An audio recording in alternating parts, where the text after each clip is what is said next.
नमस्कार, आप देख रहे हैं न्यू दिल्ली पोस्ट। आपके साथ मैं हूं अभिषेक। दिल्ली की एक अदालत ने मंगलवार को national Herald money laundering case में कांग्रेस सांसद राहुल गांधी, कांग्रेस संसदीय दल की अध्यक्ष सोनिया गांधी और 5 अन्य के खिलाफ संज्ञान लेने से इनकार कर दिया। कोर्ट ने प्रवर्तन निदेशालय की शिकायत खारिज कर दी। राउज एवेन्यू कोर्ट के स्पेशल जज विशाल गोगने ने अपने आदेश में कहा कि यह मामला किसी एफआईआर नहीं बल्कि सीआरपीसी की धारा 200 के तहत एक व्यक्ति की निजी शिकायत पर आधारित है। इसलिए ईडी की ओर से prevention of money laundering act यानी पीएमएलए के तहत दायर शिकायत विचार योग्य नहीं है। नेशनल हेराल्ड मामला बीजेपी नेता सुब्रमण्यम स्वामी की एक शिकायत से जुड़ा है। स्वामी ने सोनिया गांधी, राहुल गांधी और अन्य कांग्रेस नेताओं पर एसोसिएटेड जर्नल्स लिमिटेड कंपनी की 2000 करोड़ की संपत्ति हड़पने का आरोप लगाया। इस मामले में Suman Dubey, Sam Pitroda, young Indian, Dotex merchandise और सुनील भंडारी भी आरोपी हैं। राउज एवेन्यू कोर्ट ने कहा कि इस मामले में दिल्ली पुलिस की आर्थिक अपराध शाखा EOW पहले ही एफआईआर दर्ज कर चुकी है।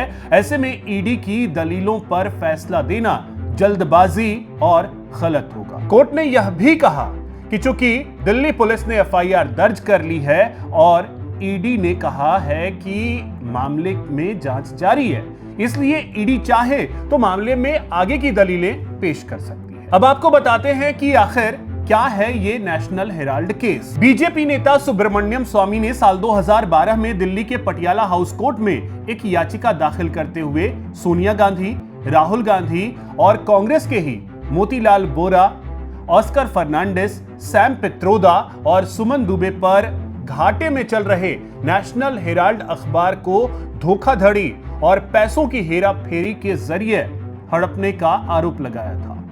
आरोप के मुताबिक कांग्रेसी नेताओं ने नेशनल हेराल्ड की संपत्तियों पर कब्जे के लिए यंग इंडिया लिमिटेड ऑर्गेनाइजेशन नाम की संस्था बनाई, जिसकी अधिकतर हिस्सेदारी गांधी परिवार के पास है। यंग इंडियन के जरिए नेशनल हेराल्ड का प्रकाशन करने वाली AJL का अवैध अधिग्रहण कर लिया गया। स्वामी का आरोप था कि यह सब दिल्ली के बहादुर शाह जफर मार्ग स्थित हेराल्ड हाउस की 2000 करोड़ की बिल्डिंग पर कब्जा करने के लिए किया गया था। आरोप है कि 2000 करोड़ की कंपनी को केवल 50 लाख में खरीदा गया। सुब्रमण्यम स्वामी ने सोनिया गांधी, राहुल गांधी समेत केस से जुड़े कांग्रेस के अन्य नेताओं के खिलाफ आपराधिक मुकदमा चलाने की मांग की थी। आरोपियों में से मोतीलाल वोरा और ऑस्कर फर्नांडीज की मौत भी हो चुकी है। कांग्रेस ने कोर्ट के फैसले पर प्रतिक्रिया देते हुए कहा है कि सत्य की विजय हुई है। मोदी सरकार की दुर्भावना और गैर कानूनी गतिविधियों का पर्दाफाश हो गया है। कांग्रेस सच और नागरिकों के अधिकार के लिए अपनी लड़ाई जारी रखेगी और किसी भी तरह के दबाव से पीछे नहीं हटने वाली है। पार्टी की तरफ से कहा गया है कि कोर्ट ने अपने फैसले में कहा है कि ना तो मनी लॉन्ड्रिंग का कोई मामला बनता है, ना अपराध से अर्जित धन का कोई सबूत है और ना ही संपत्ति के किसी लेन देन का प्रमाण।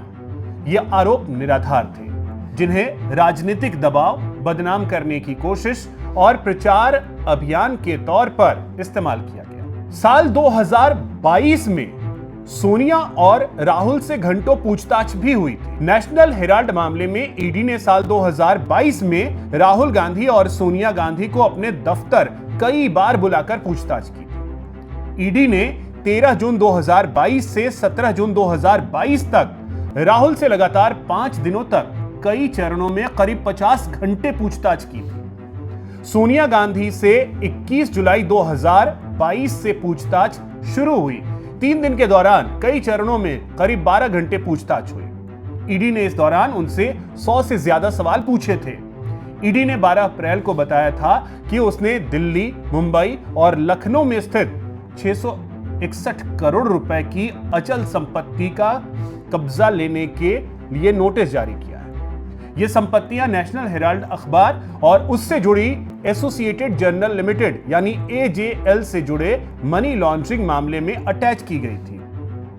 ईडी ने इससे पहले पीएमएलए यानी prevention of money laundering act के तहत एजेएल के खिलाफ अस्थायी कुर्की के आदेश जारी किए थे। जांच एजेंसी ने संबंधित संपत्ति रजिस्ट्रार को दस्तावेज सौंपे थे और कब्जे में लिए जाने वाली संपत्तियां खाली करने की मांग की थी। ईडी ने मुंबई के बांद्रा में हेराल्ड हाउस की 7वीं, 8वीं और 9वीं मंजिल पर स्थित Jindal south west projects limited को भी नोटिस दिया था।